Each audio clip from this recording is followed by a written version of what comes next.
조선 중기, 경상도 안동부에 김진수라는 불쌍한 소년이 살고 있었습니다. 이 아이의 삶은 태어날 때부터 험난했습니다.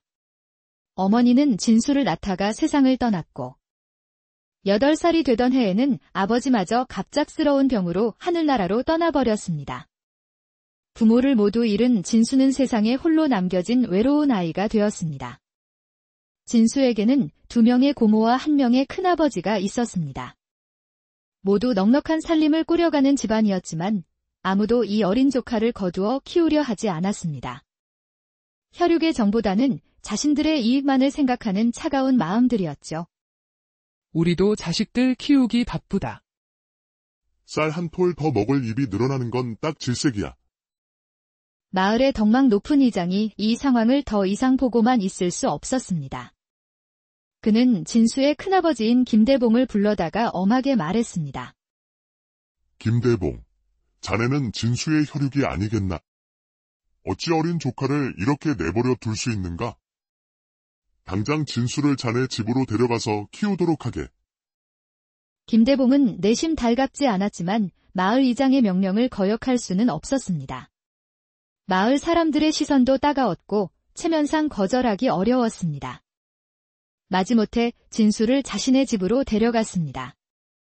김대봉의 아내 박씨는 진수를 보자마자 얼굴을 찡그렸습니다.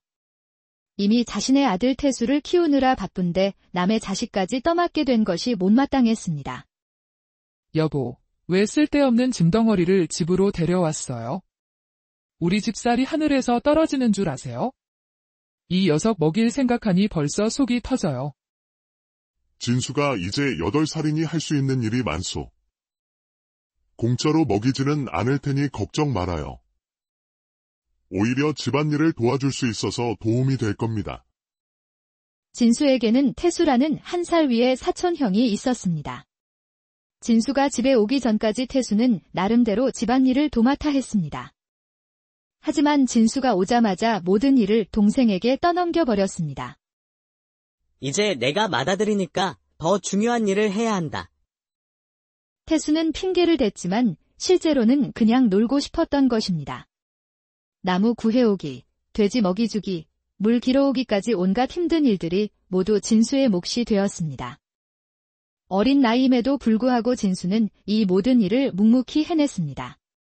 때로는 무거운 짐을 지고 비틀거리기도 했지만 한 번도 불평하지 않았습니다. 남의 집살이의 서러움을 일찍부터 깨달은 것이죠. 사람이 남의 집 처마 밑에서 살려면 고개를 숙이고 살아야 한다. 진수는 이런 마음가짐으로 하루하루를 버텨나갔습니다. 불평 한마디 없이 맡은 일을 성실히 해냈고 때로는 어른들도 하기 힘든 무거운 일까지 도맡아 했습니다. 김대봉 부부도 진수가 이렇게 순종적이고 성실한 줄은 몰랐습니다. 처음에는 골칫거리라고 생각했는데 오히려 집안 살림에 큰 도움이 되었습니다.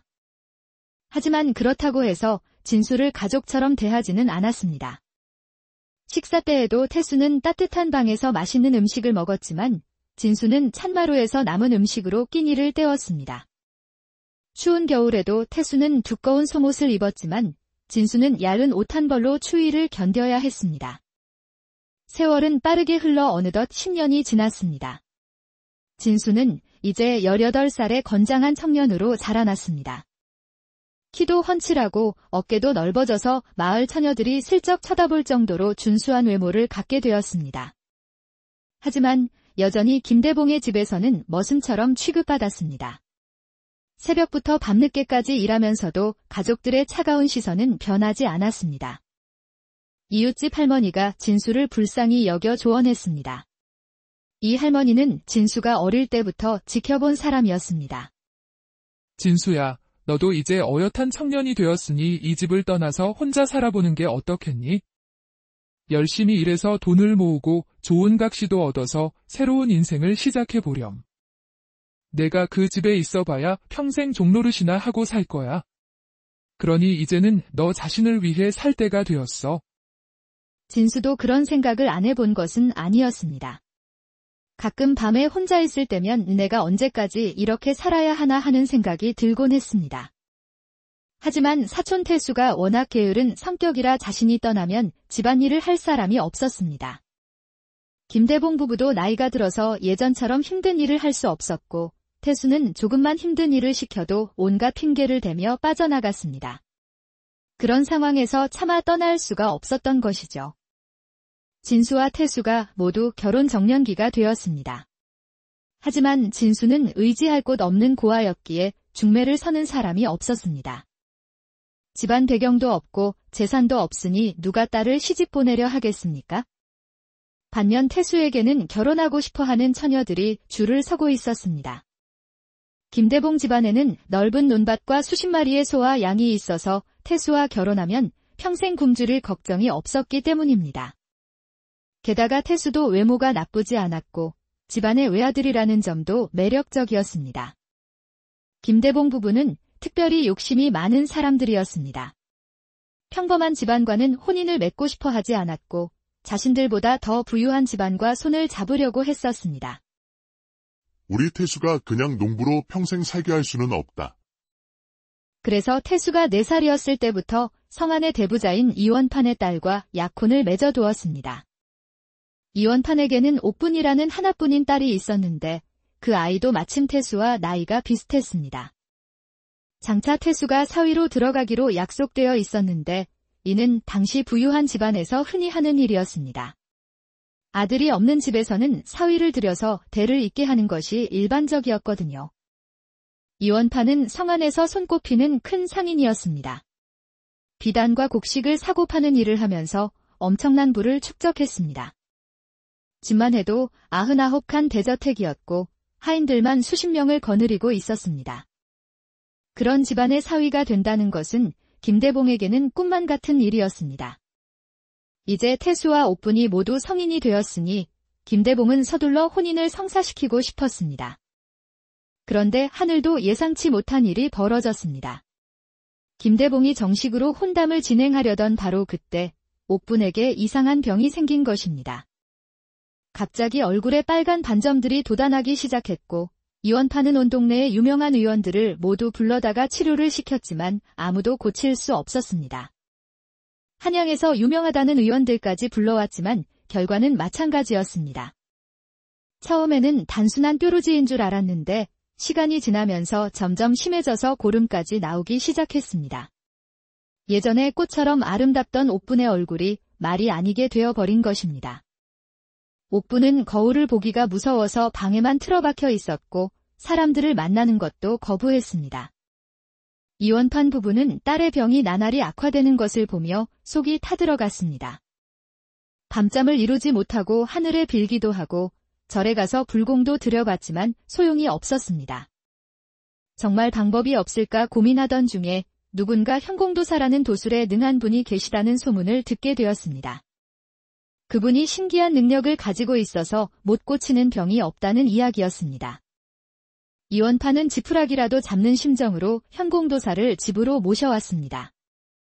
현공도사는 50대쯤 되어 보이는 중년 남자였는데 눈빛이 날카롭고 묘한 기운이 감돌았습니다. 그는 옥분의 맥을 짚어보더니 고개를 끄덕이며 말했습니다. 이 아가씨는 몸 안의 음기가 너무 강해서 생긴 병입니다. 양기를 보충해서 음양의 균형을 맞추면 금세 나을 것입니다.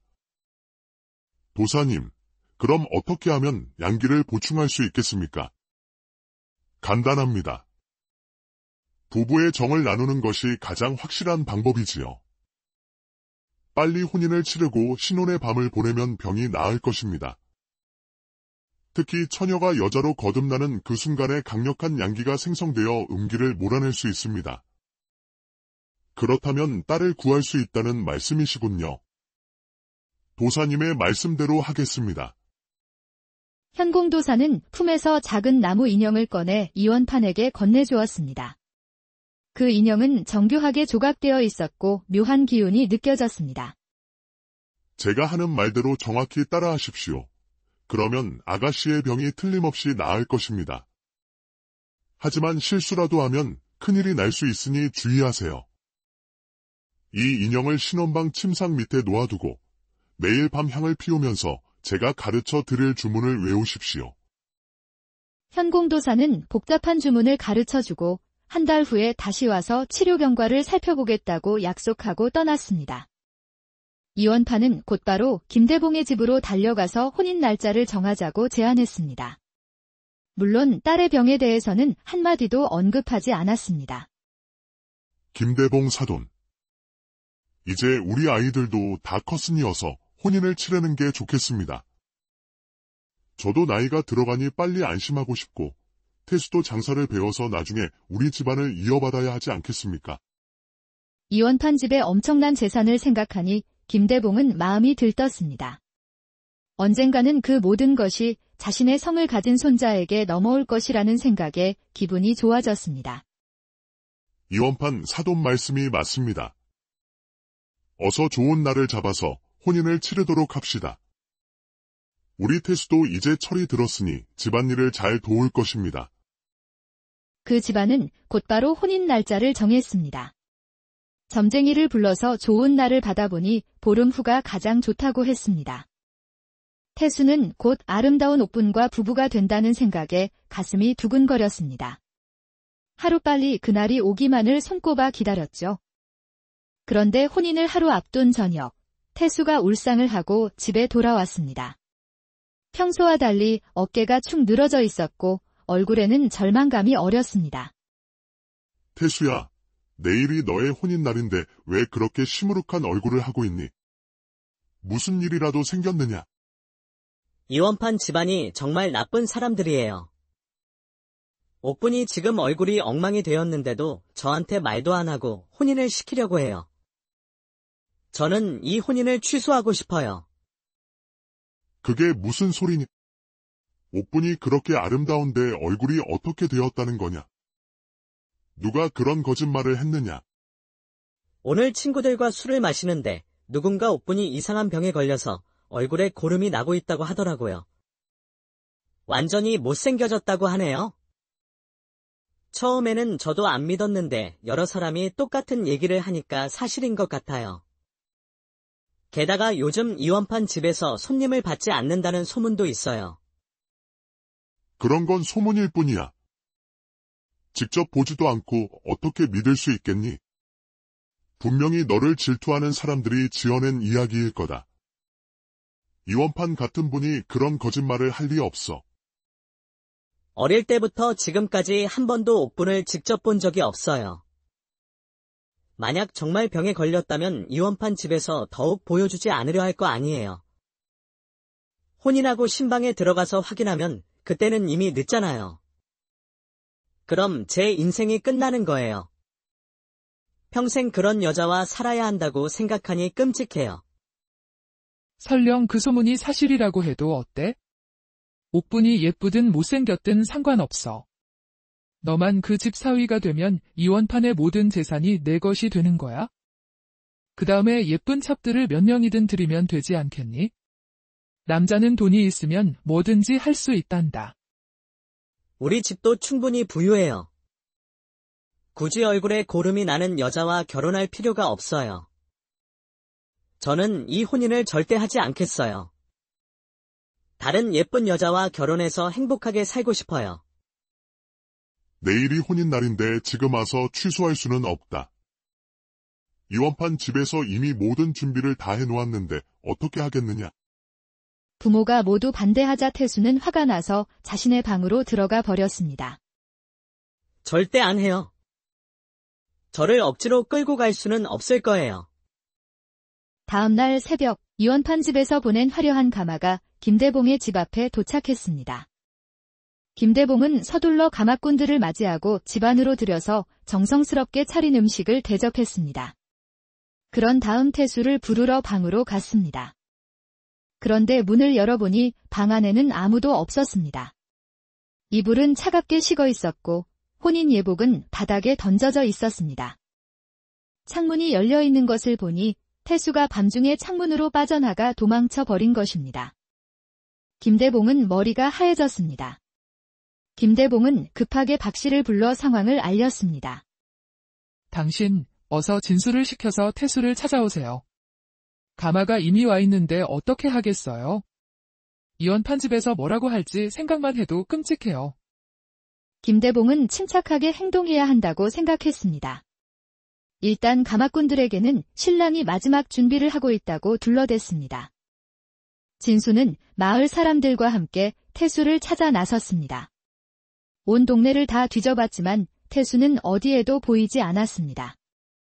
1시간이 넘게 찾아다녔지만 결국 빈손으로 돌아올 수밖에 없었습니다. 이원판 집에서 온 사람들은 이미 식사를 마치고 신랑이 가마에 오르기를 기다리고 있었습니다. 댁에서 너무 오래 기다리고 있습니다. 좋은 시간을 놓치면 혼인식에 차질이 생길 텐데요. 신랑님은 언제 나오실 건가요? 더 이상 시간을 끌 수도 없는 급박한 상황이었습니다. 김대봉은 정말 어쩔 수 없는 지경에 이르자 진수를 방으로 끌고 가서 말했습니다. 진수야, 어서 이 예복을 입고 내가 이원판 집으로 가거라. 큰아버지, 그럴 수는 없어요. 그건 사람을 속이는 일이잖아요. 나중에 들통나면 어떻게 하시려고요? 지금은 다른 방법이 없다. 태수를 찾을 수 없으니 네가 대신 가는 수밖에. 일단 혼인식부터 치르고 나중에 생각해보자. 김대봉은 말하면서 강제로 진수에게 예복을 입혔습니다. 진수야, 이원판 집 따님과 혼인하면 내가 평생 편하게 살 수 있어. 태수가 도망가지 않았다면 이런 좋은 기회가 너에게 올 리 없었을 거야. 이건 하늘이 내게 주는 기회란다. 두 사람은 진수를 억지로 가마에 태워보냈습니다. 진수는 가마 안에서 불안한 마음으로 앉아 있었습니다. 이원판 집 따님을 어떻게 대해야 할지 전혀 감이 오지 않았습니다. 가마가 흔들리며 이원판의 큰 저택 앞에 도착했습니다. 99칸 대저택답게 대문부터 웅장했고 집 안 곳곳에 등불이 환하게 켜져 있었습니다. 이원판이 나와서 신랑을 맞이했는데 진수를 보고 잠깐 의아한 표정을 지었습니다. 태수와는 생김새가 좀 다르다고 생각했거든요. 하지만 워낙 급한 상황이라 자세히 따지지는 않았습니다. 혼인식이 시작되었습니다. 마당에는 친척들과 하인들이 모여들었고 악사들이 경쾌한 음악을 연주했습니다. 빨간 비단으로 얼굴을 가린 신부를 부축해서 나왔습니다. 진수와 옥부는 하늘과 땅에 절을 올리며 부부가 되는 예를 올렸습니다. 해가 서산으로 넘어가자 드디어 신방의 시간이 다가왔습니다. 진수는 신방에 들어가기가 무서웠지만 피할 수도 없었습니다. 방 안에는 붉은 촛불이 환하게 켜져 있었고 옥부는 빨간 혼인 옷을 입고 빨간 면사포를 머리에 쓴 채 단정히 앉아 있었습니다. 진수는 깊게 숨을 들이쉬고 천천히 옥분에게 다가갔습니다. 한참을 망설이다가 마침내 용기를 내어 면사포를 벗겨냈습니다. 옥분의 얼굴을 본 순간 진수도 깜짝 놀랐습니다. 얼굴 곳곳에 빨갛게 부어오른 상처들이 있었고 일부에서는 노란 고름이 흘러나오고 있었습니다. 그제서야 태수가 왜 도망쳤는지 이해할 수 있었습니다. 진수는 어떻게 말해야 할지 몰라서 한참을 머뭇거리다가 조심스럽게 입을 열었습니다. 옥분 아가씨, 저는 아가씨를 속이고 싶지 않습니다. 실은 저는 태수가 아니에요. 태수는 제 사촌인데 어젯밤에 갑자기 사라져 버렸어요.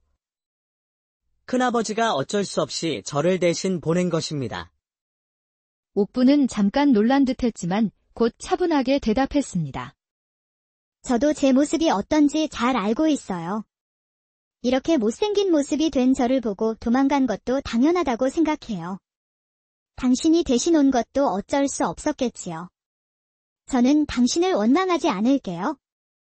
진수는 옥분의 말을 듣고 오히려 마음이 아팠습니다. 이렇게 슬픈 상황에서도 상대방을 이해하려는 옥분의 마음씨가 고마웠습니다. 옥분 아가씨, 이미 우리는 하늘과 땅 앞에서 부부가 되는 예를 올렸습니다. 아가씨가 저를 받아주신다면 저는 평생 아가씨를 소중히 모시겠습니다. 외모 같은 건 중요하지 않아요. 정말 제가 이런 모습인데도 괜찮다는 말씀인가요? 저는 부모도 없는 외로운 고아입니다. 아가씨가 저를 받아주신다면 그것만으로도 감사합니다. 어떻게 아가씨의 외모를 탓할 수 있겠어요? 우리 서로 의지하며 살아봅시다. 그날 밤, 진수와 옥분은 진정한 부부가 되었습니다. 진수는 옥분을 정말 소중히 대했고, 옥분도 진수의 따뜻한 마음에 감동했습니다. 한편, 태수는 그렇게 멀리 도망간 것이 아니었습니다. 성 안에 있는 친구 집에 숨어 있다가 진수가 대신 혼인을 치렀다는 소식을 들었습니다.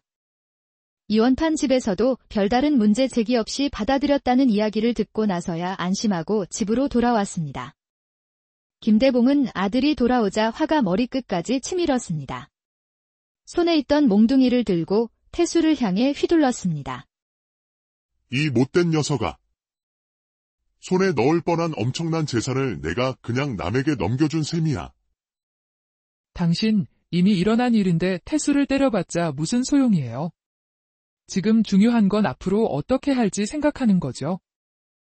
아버지, 이원판 집 하나가 뭐 그리 대단한가요? 저는 더 좋은 집안과 혼인을 할 수 있어요. 제 능력을 보시면 깜짝 놀라실 거예요. 이원파는 이 고장에서 손꼽히는 큰 부자야. 네가 그런 기회를 스스로 차버렸으니 정말 한심하다. 아버지, 이원판이 부자라고 하지만 그냥 장사꾼이잖아요. 저는 벼슬아치의 딸과 결혼할 거예요. 그럼 아버지도 남들 앞에서 어깨를 펴고 다니실 수 있을 거예요. 벼슬아치라니. 설마 현감님 댁 이야기를 하는 것은 아니겠지. 맞아요. 현감님의 딸과 결혼할 거예요. 사실 태수는 평소 현감의 아들 박철수와 친하게 지내고 있었습니다. 둘 다 일하기 싫어하고 놀기 좋아하는 성격이라 죽이 잘 맞았습니다. 어느 날 태수가 박철수의 집에 놀러 갔다가 그의 여동생 박소영을 보게 되었습니다. 20살의 박소영은 정말 아름다운 처녀였습니다. 태수는 한눈에 반해버렸지만 이원판 집과 혼약이 있어서 차마 마음을 표현하지 못했습니다. 하지만 이제 이원판 집과의 관계가 끝났으니 박소영과의 기회가 생긴 것입니다. 그럼 내가 현감님 사위가 되면 관직도 얻을 수 있겠구나. 그렇게 되면 이원판 같은 장사꾼도 우리에게 고개를 숙여야 할 거야. 며칠 후 태수는 박철수와 함께 술을 마셨습니다. 철수야, 사실 내가 하고 싶은 이야기가 있어. 뭔데? 그렇게 심각한 표정을 짓고. 너의 누이 동생 소영이에게 마음이 있어. 혹시 내가 구원하면 어떨까? 아, 그런 거였구나. 사실 최근에 우리 집에 중매하러 오는 사람들이 많은데 소영이가 다 거절하고 있어. 혹시 마음에 둔 사람이 있나 했는데 너였구나. 정말이야. 그럼 도와줄 수 있겠어. 당연하지. 내가 집에 가서 소영이한테 말해볼게. 잘 되면 좋겠는데. 사실 박소영도 태수에게 호감을 갖고 있었습니다. 오빠 친구들 중에서 가장 잘생겼고 몸도 좋아 보였거든요. 오빠가 태수 이야기를 꺼내자 얼굴이 빨갛게 달아올랐습니다. 오빠, 정말 그런 이야기를 했어요? 실언. 태수는 좋은 친구야. 성격도 괜찮고 집안도 부유하고. 싫지는 않아요. 현감 박지원은 딸을 매우 아끼는 아버지였습니다. 박소영이 태수와의 혼인을 원한다고 하자 흔쾌히 승낙했습니다. 소영이가 좋다고 하면 아버지는 반대할 이유가 없다. 김대봉 집안도 이 고장에서는 제법 알려진 분홍이니 걱정할 것 없어. 이렇게 해서 태수는 마침내 아름다운 박소영과 결혼하게 되었습니다. 장인어른의 도움으로 군청에서 작은 벼슬까지 얻게 되어 김대봉 집안은 하루아침에 크게 출세했습니다. 한편 진수와 옥분은 혼인 후 서로를 깊이 사랑하게 되었습니다. 하지만 옥분의 병은 나아지지 않았습니다. 오히려 점점 더 심해져서 고름이 더 많이 나오게 되었습니다. 더 큰 문제는 진수의 몸이 점점 약해지고 있다는 것이었습니다. 이원파는 사위의 건강이 걱정되어 여러 의원을 불러 진맥을 받게 했지만 뚜렷한 원인을 찾을 수 없었습니다. 이원파는 현공도사가 다시 와서 치료 경과를 확인해 주기를 간절히 기다렸습니다. 한 달이 지나자 약속대로 현공도사가 찾아왔습니다. 현공도사가 도착하는 날, 이원파는 일부러 진수를 시골로 보내 소장료를 받아오게 했습니다. 진수는 시골로 가서 소작임들을 찾아다니며 소장료를 받기 시작했습니다. 첫 번째로 찾은 집은 늙은 할아버지, 할머니와 어린 손자 둘이 사는 집이었습니다. 이 가족은 정말 가난해서 묽은 나물죽으로 끼니를 때우고 있었습니다. 진수는 이런 상황을 보고 차마 소장료를 받을 수 없었습니다. 오히려 품에서 돈을 꺼내어 할아버지에게 건네주었습니다. 할아버지, 이 돈으로 쌀을 좀 사서 아이들에게 따뜻한 밥을 해주세요. 고맙습니다. 고맙습니다. 이런 은혜를 어떻게 갚아야 할지 모르겠습니다. 진수는 하루 만에 모든 집을 다 돌았습니다.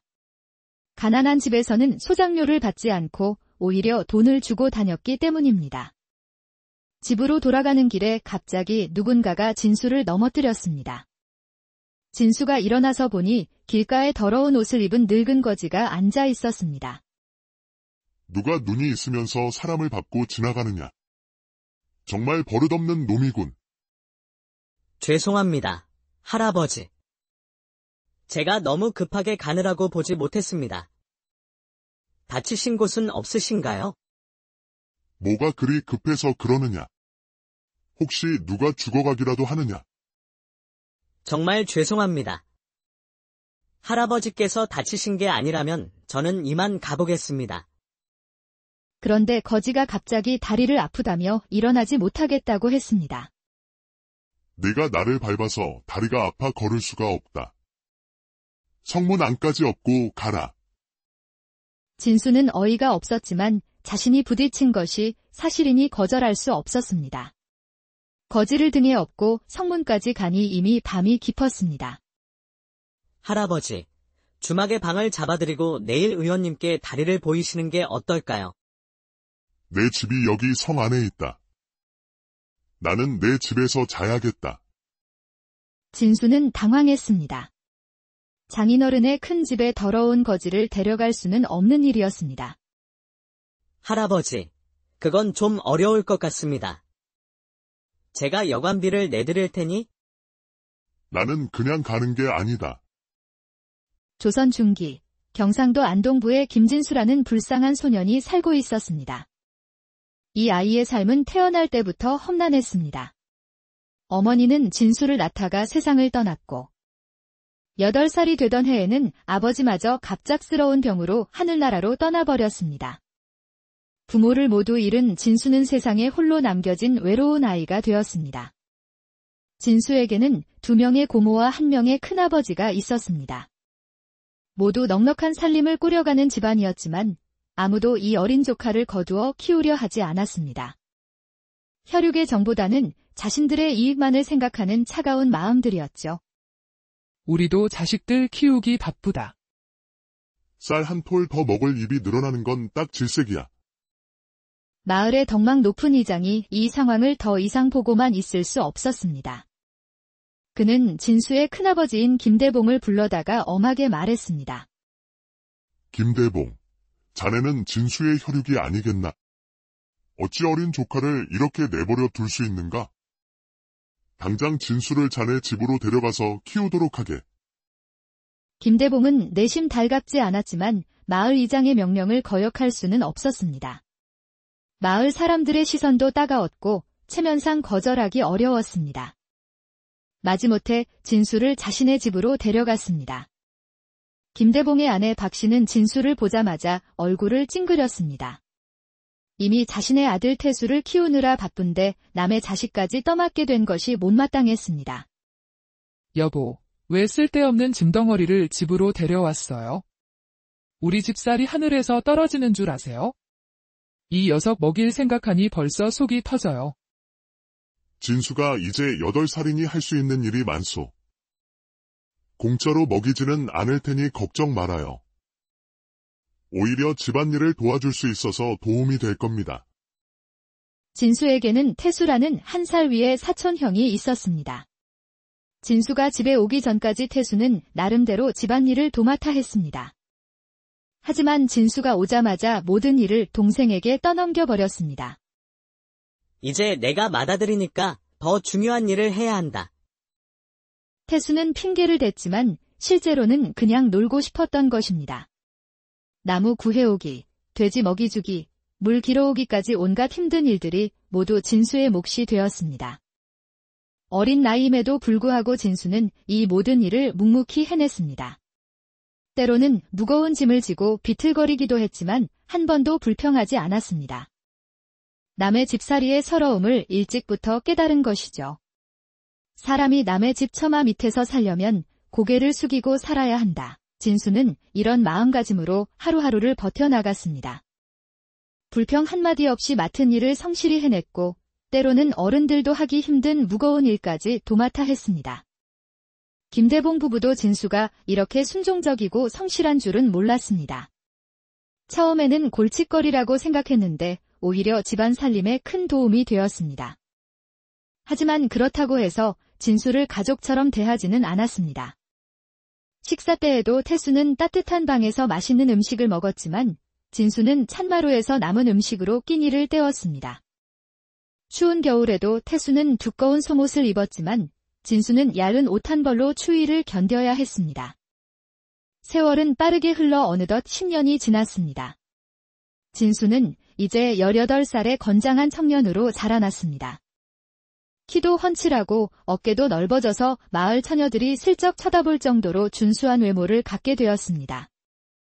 하지만 여전히 김대봉의 집에서는 머슴처럼 취급받았습니다. 새벽부터 밤늦게까지 일하면서도 가족들의 차가운 시선은 변하지 않았습니다. 이웃집 할머니가 진수를 불쌍히 여겨 조언했습니다. 이 할머니는 진수가 어릴 때부터 지켜본 사람이었습니다. 진수야, 너도 이제 어엿한 청년이 되었으니 이 집을 떠나서 혼자 살아보는 게 어떻겠니? 열심히 일해서 돈을 모으고 좋은 각시도 얻어서 새로운 인생을 시작해보렴. 내가 그 집에 있어봐야 평생 종노릇이나 하고 살 거야. 그러니 이제는 너 자신을 위해 살 때가 되었어.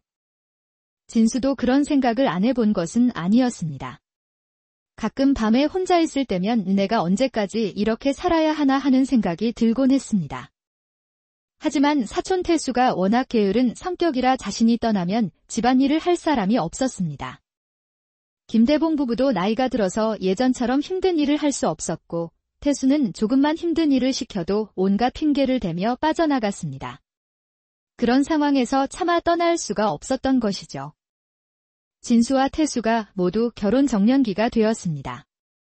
하지만 진수는 의지할 곳 없는 고아였기에 중매를 서는 사람이 없었습니다. 집안 배경도 없고 재산도 없으니 누가 딸을 시집 보내려 하겠습니까? 반면 태수에게는 결혼하고 싶어하는 처녀들이 줄을 서고 있었습니다. 김대봉 집안에는 넓은 논밭과 수십 마리의 소와 양이 있어서 태수와 결혼하면 평생 굶주릴 걱정이 없었기 때문입니다. 게다가 태수도 외모가 나쁘지 않았고 집안의 외아들이라는 점도 매력적이었습니다. 김대봉 부부는 특별히 욕심이 많은 사람들이었습니다. 평범한 집안과는 혼인을 맺고 싶어 하지 않았고 자신들보다 더 부유한 집안과 손을 잡으려고 했었습니다. 우리 태수가 그냥 농부로 평생 살게 할 수는 없다. 그래서 태수가 4살이었을 때부터 성안의 대부자인 이원판의 딸과 약혼을 맺어두었습니다. 이원판에게는 옥분이라는 하나뿐인 딸이 있었는데 그 아이도 마침 태수와 나이가 비슷했습니다. 장차 태수가 사위로 들어가기로 약속되어 있었는데 이는 당시 부유한 집안에서 흔히 하는 일이었습니다. 아들이 없는 집에서는 사위를 들여서 대를 잇게 하는 것이 일반적이었거든요. 이원판은 성안에서 손꼽히는 큰 상인이었습니다. 비단과 곡식을 사고 파는 일을 하면서 엄청난 부를 축적했습니다. 집만 해도 99칸 대저택이었고 하인들만 수십 명을 거느리고 있었습니다. 그런 집안의 사위가 된다는 것은 김대봉에게는 꿈만 같은 일이었습니다. 이제 태수와 옥분이 모두 성인이 되었으니 김대봉은 서둘러 혼인을 성사시키고 싶었습니다. 그런데 하늘도 예상치 못한 일이 벌어졌습니다.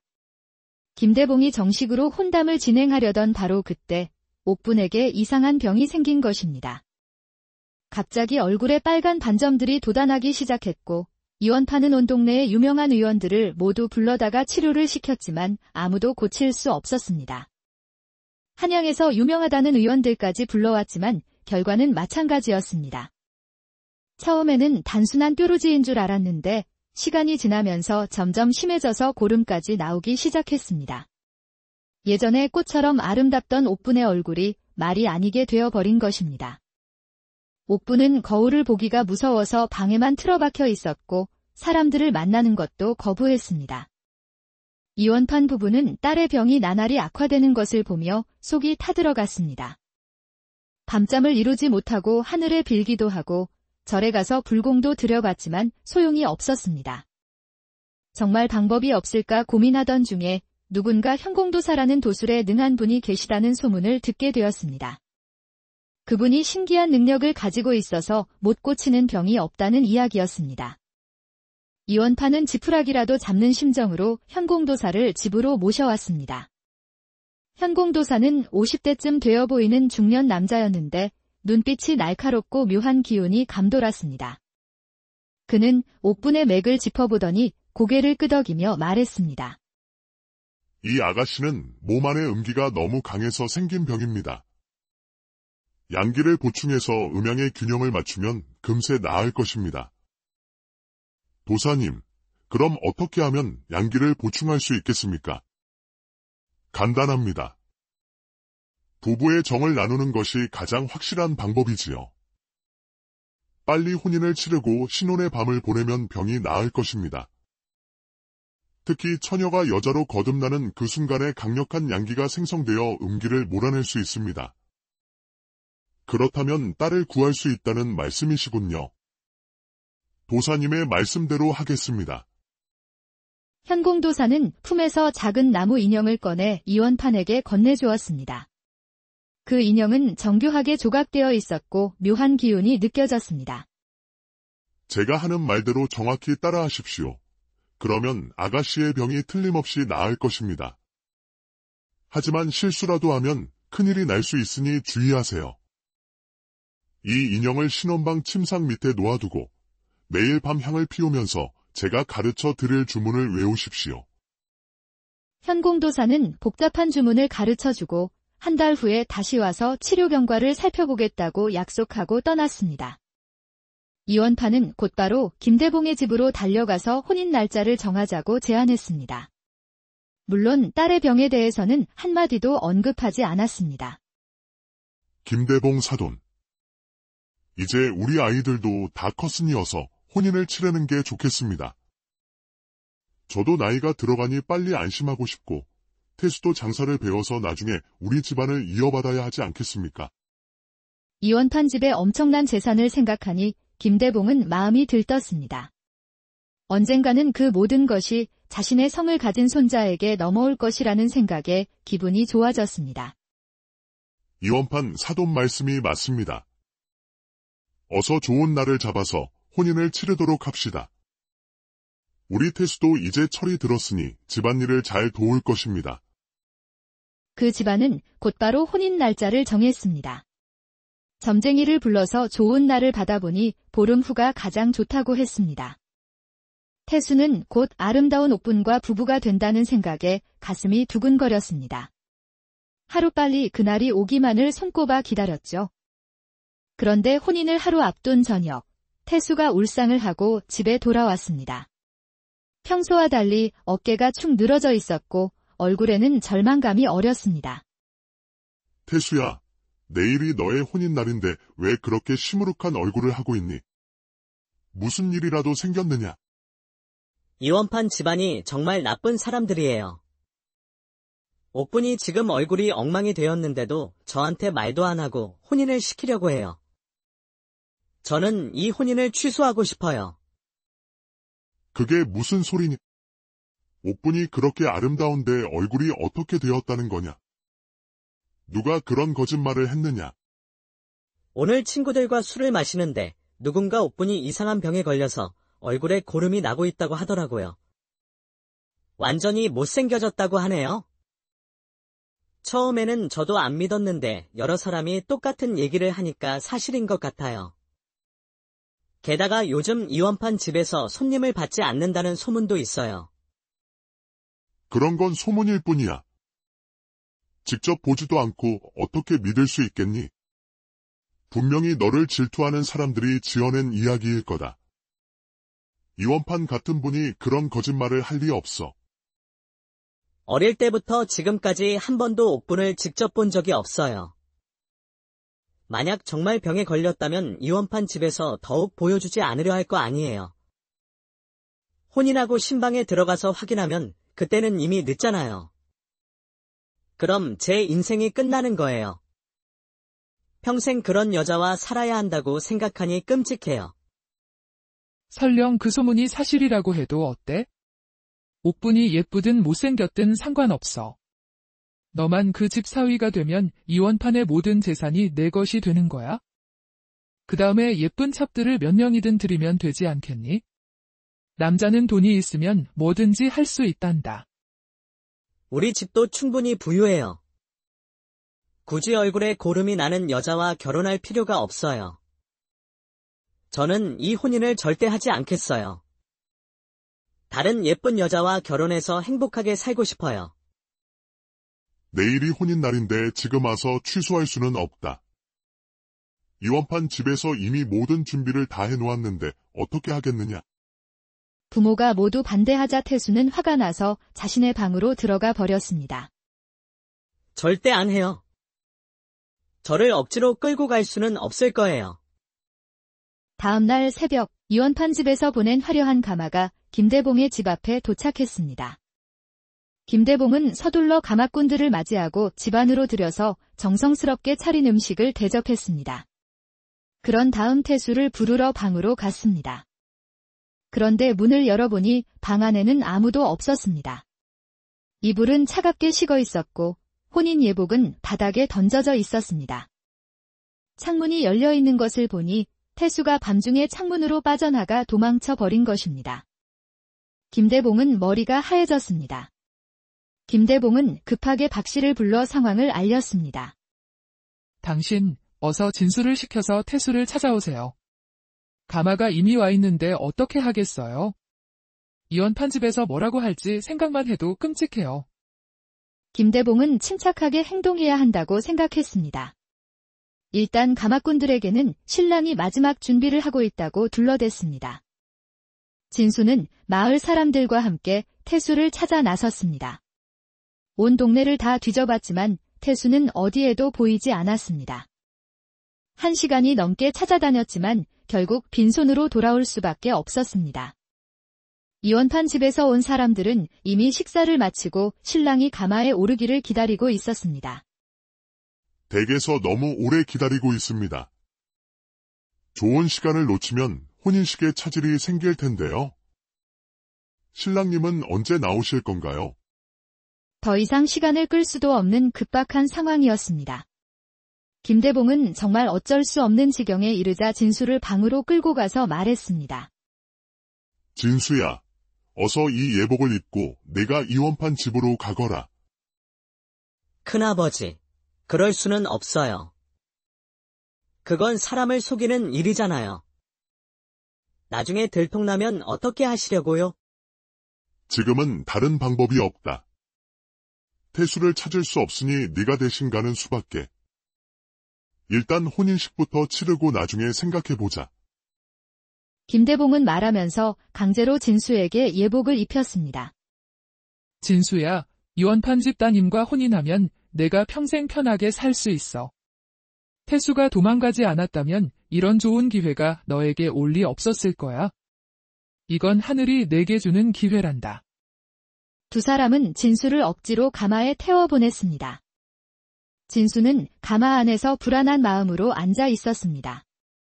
이원판 집 따님을 어떻게 대해야 할지 전혀 감이 오지 않았습니다. 가마가 흔들리며 이원판의 큰 저택 앞에 도착했습니다. 99칸 대저택답게 대문부터 웅장했고 집 안 곳곳에 등불이 환하게 켜져 있었습니다.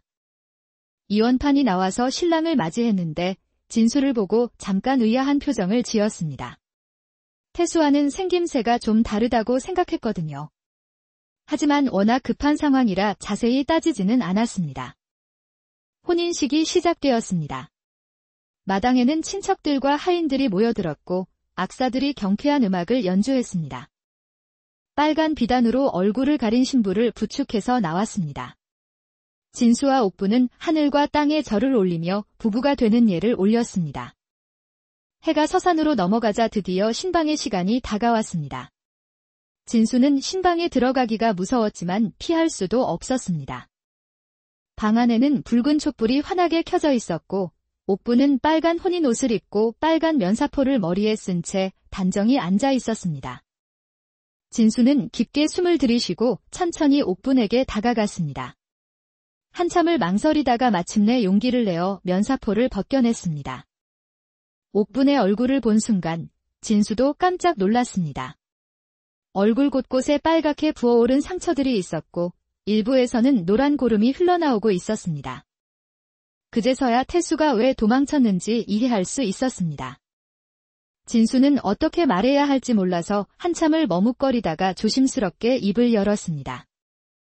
옥분 아가씨, 저는 아가씨를 속이고 싶지 않습니다. 실은 저는 태수가 아니에요. 태수는 제 사촌인데 어젯밤에 갑자기 사라져 버렸어요. 큰아버지가 어쩔 수 없이 저를 대신 보낸 것입니다. 옥부는 잠깐 놀란 듯했지만 곧 차분하게 대답했습니다. 저도 제 모습이 어떤지 잘 알고 있어요. 이렇게 못생긴 모습이 된 저를 보고 도망간 것도 당연하다고 생각해요. 당신이 대신 온 것도 어쩔 수 없었겠지요. 저는 당신을 원망하지 않을게요.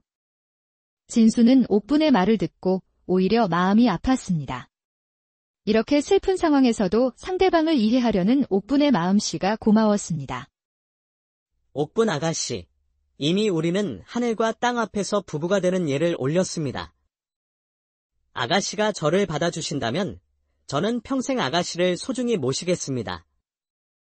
외모 같은 건 중요하지 않아요. 정말 제가 이런 모습인데도 괜찮다는 말씀인가요? 저는 부모도 없는 외로운 고아입니다. 아가씨가 저를 받아주신다면 그것만으로도 감사합니다. 어떻게 아가씨의 외모를 탓할 수 있겠어요? 우리 서로 의지하며 살아봅시다. 그날 밤, 진수와 옥분은 진정한 부부가 되었습니다. 진수는 옥분을 정말 소중히 대했고, 옥분도 진수의 따뜻한 마음에 감동했습니다. 한편, 태수는 그렇게 멀리 도망간 것이 아니었습니다. 성 안에 있는 친구 집에 숨어 있다가 진수가 대신 혼인을 치렀다는 소식을 들었습니다. 이원판 집에서도 별다른 문제 제기 없이 받아들였다는 이야기를 듣고 나서야 안심하고 집으로 돌아왔습니다. 김대봉은 아들이 돌아오자 화가 머리끝까지 치밀었습니다. 손에 있던 몽둥이를 들고 태수를 향해 휘둘렀습니다. 이 못된 녀석아. 손에 넣을 뻔한 엄청난 재산을 내가 그냥 남에게 넘겨준 셈이야.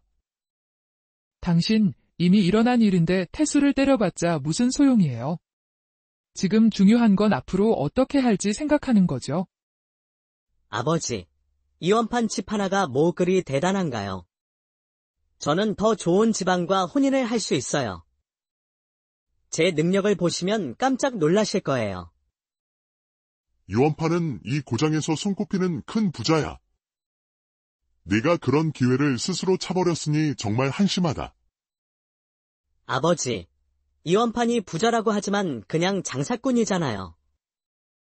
저는 벼슬아치의 딸과 결혼할 거예요. 그럼 아버지도 남들 앞에서 어깨를 펴고 다니실 수 있을 거예요. 벼슬아치라니. 설마 현감님 댁 이야기를 하는 것은 아니겠지. 맞아요. 현감님의 딸과 결혼할 거예요. 사실 태수는 평소 현감의 아들 박철수와 친하게 지내고 있었습니다. 둘 다 일하기 싫어하고 놀기 좋아하는 성격이라 죽이 잘 맞았습니다. 어느 날 태수가 박철수의 집에 놀러 갔다가 그의 여동생 박소영을 보게 되었습니다. 20살의 박소영은 정말 아름다운 처녀였습니다. 태수는 한눈에 반해버렸지만 이원판 집과 혼약이 있어서 차마 마음을 표현하지 못했습니다. 하지만 이제 이원판 집과의 관계가 끝났으니 박소영과의 기회가 생긴 것입니다. 그럼 내가 현감님 사위가 되면 관직도 얻을 수 있겠구나. 그렇게 되면 이원판 같은 장사꾼도 우리에게 고개를 숙여야 할 거야. 며칠 후, 태수는 박철수와 함께 술을 마셨습니다. 철수야, 사실 내가 하고 싶은 이야기가 있어. 뭔데? 그렇게 심각한 표정을 짓고. 너의 누이 동생 소영이에게 마음이 있어. 혹시 내가 구원하면 어떨까? 아, 그런 거였구나. 사실 최근에 우리 집에 중매하러 오는 사람들이 많은데 소영이가 다 거절하고 있어. 혹시 마음에 둔 사람이 있나 했는데 너였구나. 정말이야. 그럼 도와줄 수 있겠어. 당연하지. 내가 집에 가서 소영이한테 말해볼게. 잘 되면 좋겠는데. 사실 박소영도 태수에게 호감을 갖고 있었습니다. 오빠 친구들 중에서 가장 잘생겼고 몸도 좋아 보였거든요. 오빠가 태수 이야기를 꺼내자 얼굴이 빨갛게 달아올랐습니다. 오빠, 정말 그런 이야기를 했어요? 실언. 태수는 좋은 친구야. 성격도 괜찮고 집안도 부유하고. 싫지는 않아요. 현감 박지원은 딸을 매우 아끼는 아버지였습니다. 박소영이 태수와의 혼인을 원한다고 하자 흔쾌히 승낙했습니다. 소영이가 좋다고 하면 아버지는 반대할 이유가 없다.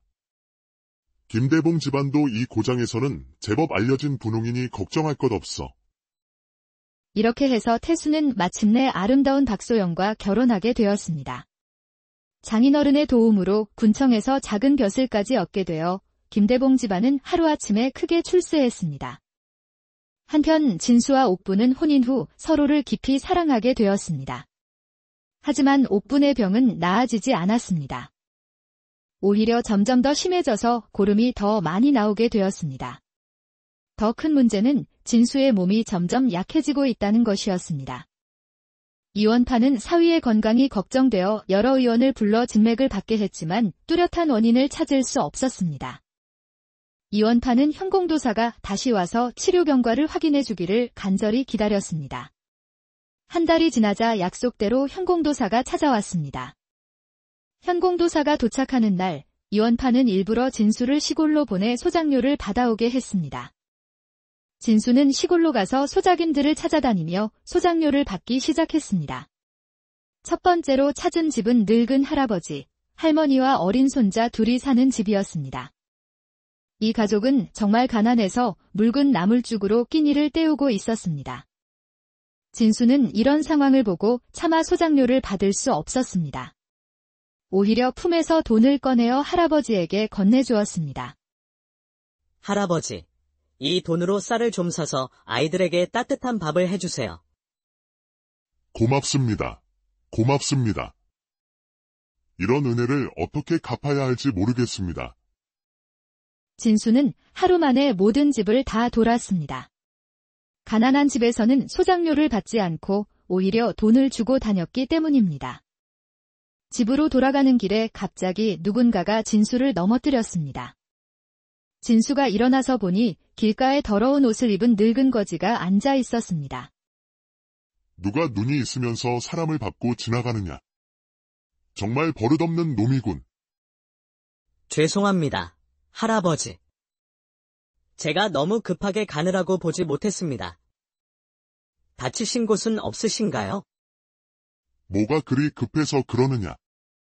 혹시 누가 죽어가기라도 하느냐. 정말 죄송합니다. 할아버지께서 다치신 게 아니라면 저는 이만 가보겠습니다. 그런데 거지가 갑자기 다리를 아프다며 일어나지 못하겠다고 했습니다. 네가 나를 밟아서 다리가 아파 걸을 수가 없다. 성문 안까지 업고 가라. 진수는 어이가 없었지만 자신이 부딪힌 것이 사실이니 거절할 수 없었습니다. 거지를 등에 업고 성문까지 가니 이미 밤이 깊었습니다. 할아버지, 주막에 방을 잡아드리고 내일 의원님께 다리를 보이시는 게 어떨까요? 내 집이 여기 성 안에 있다. 나는 내 집에서 자야겠다. 진수는 당황했습니다. 장인어른의 큰 집에 더러운 거지를 데려갈 수는 없는 일이었습니다. 할아버지, 그건 좀 어려울 것 같습니다. 제가 여관비를 내드릴 테니 나는 그냥 가는 게 아니다. 조선 중기, 경상도 안동부에 김진수라는 불쌍한 소년이 살고 있었습니다. 이 아이의 삶은 태어날 때부터 험난했습니다. 어머니는 진수를 낳다가 세상을 떠났고 8살이 되던 해에는 아버지마저 갑작스러운 병으로 하늘나라로 떠나버렸습니다. 부모를 모두 잃은 진수는 세상에 홀로 남겨진 외로운 아이가 되었습니다. 진수에게는 2명의 고모와 1명의 큰아버지가 있었습니다. 모두 넉넉한 살림을 꾸려가는 집안이었지만 아무도 이 어린 조카를 거두어 키우려 하지 않았습니다. 혈육의 정보다는 자신들의 이익만을 생각하는 차가운 마음들이었죠. 우리도 자식들 키우기 바쁘다. 쌀 한 톨 더 먹을 입이 늘어나는 건 딱 질색이야. 마을의 덕망 높은 이장이 이 상황을 더 이상 보고만 있을 수 없었습니다. 그는 진수의 큰아버지인 김대봉을 불러다가 엄하게 말했습니다. 김대봉, 자네는 진수의 혈육이 아니겠나? 어찌 어린 조카를 이렇게 내버려 둘 수 있는가? 당장 진수를 자네 집으로 데려가서 키우도록 하게. 김대봉은 내심 달갑지 않았지만 마을 이장의 명령을 거역할 수는 없었습니다. 마을 사람들의 시선도 따가웠고 체면상 거절하기 어려웠습니다. 마지못해 진수를 자신의 집으로 데려갔습니다. 김대봉의 아내 박씨는 진수를 보자마자 얼굴을 찡그렸습니다. 이미 자신의 아들 태수를 키우느라 바쁜데 남의 자식까지 떠맡게 된 것이 못마땅했습니다. 여보, 왜 쓸데없는 짐덩어리를 집으로 데려왔어요? 우리 집살이 하늘에서 떨어지는 줄 아세요? 이 녀석 먹일 생각하니 벌써 속이 터져요. 진수가 이제 8살이니 할 수 있는 일이 많소. 공짜로 먹이지는 않을 테니 걱정 말아요.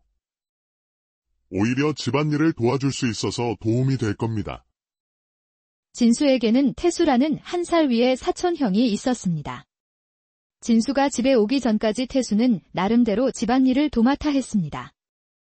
하지만 진수가 오자마자 모든 일을 동생에게 떠넘겨버렸습니다. 이제 내가 맏아들이니까 더 중요한 일을 해야 한다. 태수는 핑계를 댔지만 실제로는 그냥 놀고 싶었던 것입니다.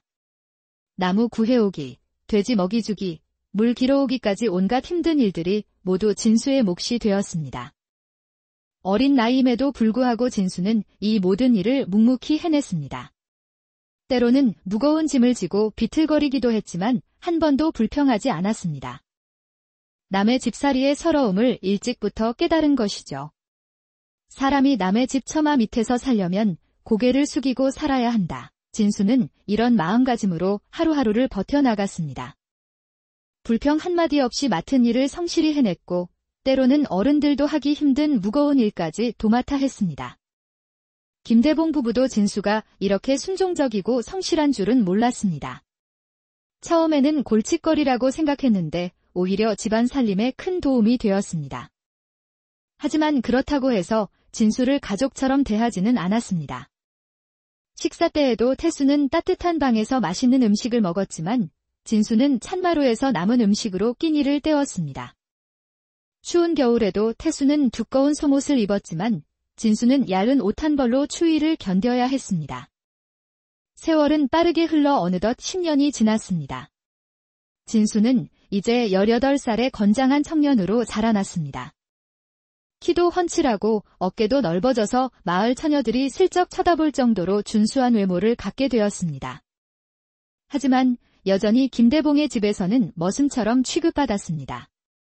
새벽부터 밤늦게까지 일하면서도 가족들의 차가운 시선은 변하지 않았습니다. 이웃집 할머니가 진수를 불쌍히 여겨 조언했습니다. 이 할머니는 진수가 어릴 때부터 지켜본 사람이었습니다. 진수야, 너도 이제 어엿한 청년이 되었으니 이 집을 떠나서 혼자 살아보는 게 어떻겠니?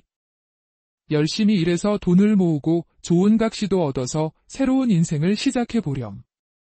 내가 그 집에 있어봐야 평생 종노릇이나 하고 살 거야. 그러니 이제는 너 자신을 위해 살 때가 되었어. 진수도 그런 생각을 안 해본 것은 아니었습니다. 가끔 밤에 혼자 있을 때면 내가 언제까지 이렇게 살아야 하나 하는 생각이 들곤 했습니다. 하지만 사촌 태수가 워낙 게으른 성격이라 자신이 떠나면 집안일을 할 사람이 없었습니다. 김대봉 부부도 나이가